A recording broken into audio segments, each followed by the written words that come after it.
Good morning, and welcome to Redeemer Lutheran Church. I'm Pastor Gary Lodeholt. As we continue with Christmas stories, here's one by James Carroll, which speaks of the kind of king the baby in a manger is. There once was a king who disliked the ceremony and trappings of his office. He reluctantly wore a crown and was uncomfortable when forced to sit on a throne. It began the day of his coronation when they brought him a magnificent ermine robe. "Where did this robe come from?" asked the young king. The courtier replied, "It came from the royal merchant." "Where did this robe come from?" the king repeated. "It came from Persia," the baffled courtier replied. "Where did this robe come from?" the king persisted. Finally, the courtier blurted, "Majesty, this robe comes from the skins of small animals whom the hunters trap." Sadly, the king touched the robe and said, "How can I wear such cruelty for a robe?" Another time, the prince bought a pearl of immense value to the king as a gift. "Receive this pearl as a sign of my homage," he said to the king. "Why is this pearl so valuable?" the young king asked.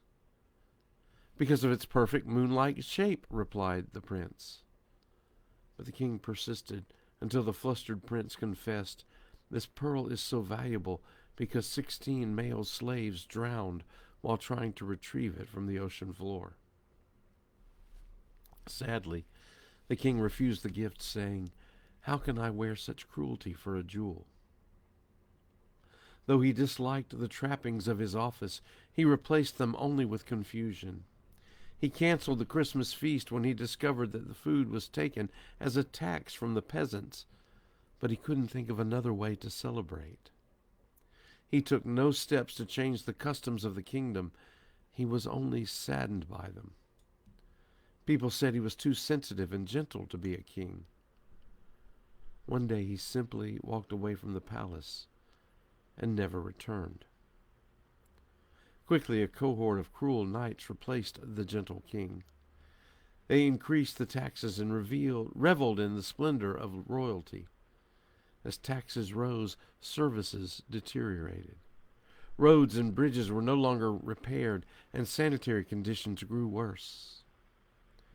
Meanwhile, the gentle king became a tinker and traveled about the country sharpening knives and fixing pots.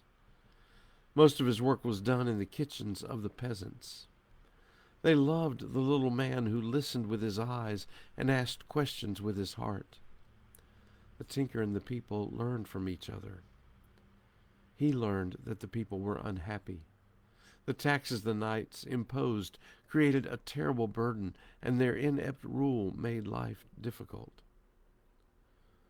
The people learned from the tinker that everything is connected to everything else, and that whenever anything dies a little, we all die a lot. What the people didn't learn from the tinker was his true identity. Although he looked like the former king, no one was certain.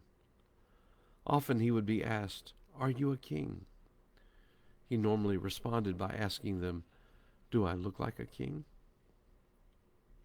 The people became more and more upset with the cruel knights. Their heavy taxes created a terrific burden on the peasants. They asked the tinker what they should do. Looking up from the knife he was sharpening, the tinker said quietly, "The knights have not always ruled this kingdom. One day they will be removed." "How can we fight men with great swords," a woman cried, "when all we have are farming tools?" The tinker stood and faced the crowd. He spoke powerfully and clearly. "When the time comes, you will not use swords. All that will be needed will be stout poles. Begin now to collect them."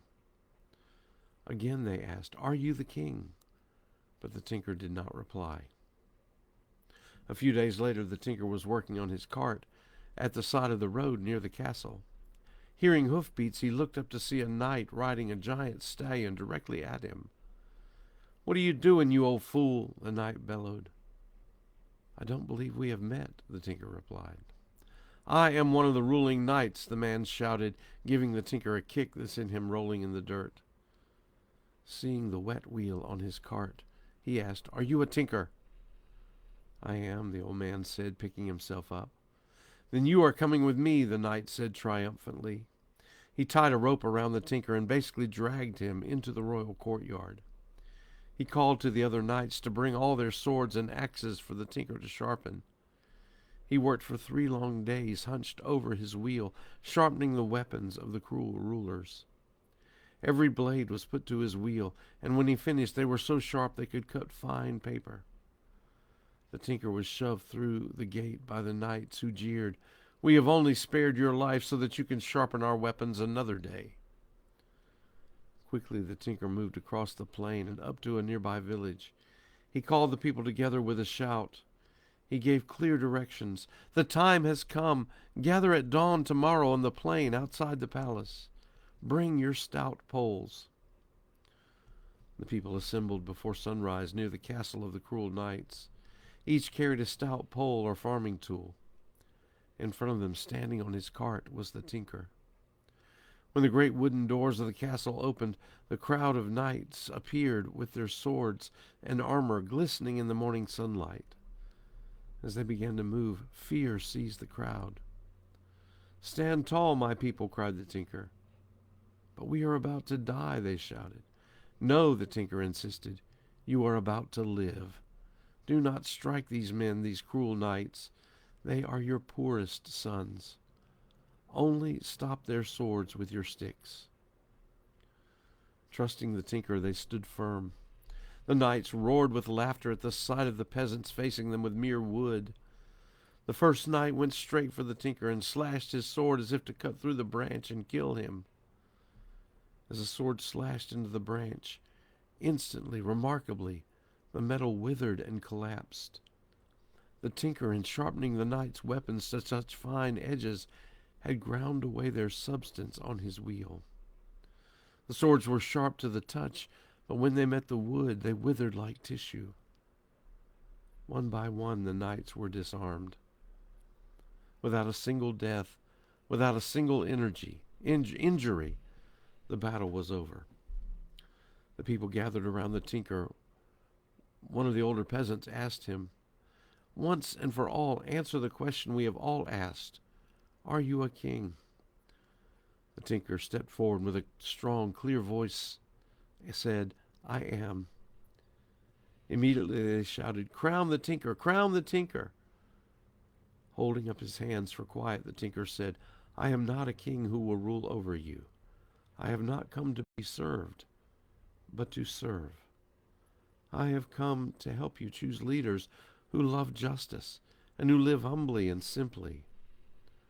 Remember, the greatest among you must be servant of all." Then he simply slipped away and let them begin a new life without him.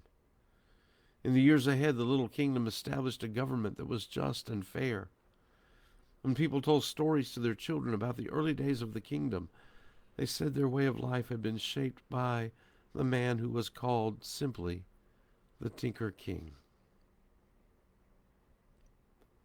Christ is Emmanuel, God with us. He comes and he calls us to serve. Thanks for watching, and remember to let this day belong to God.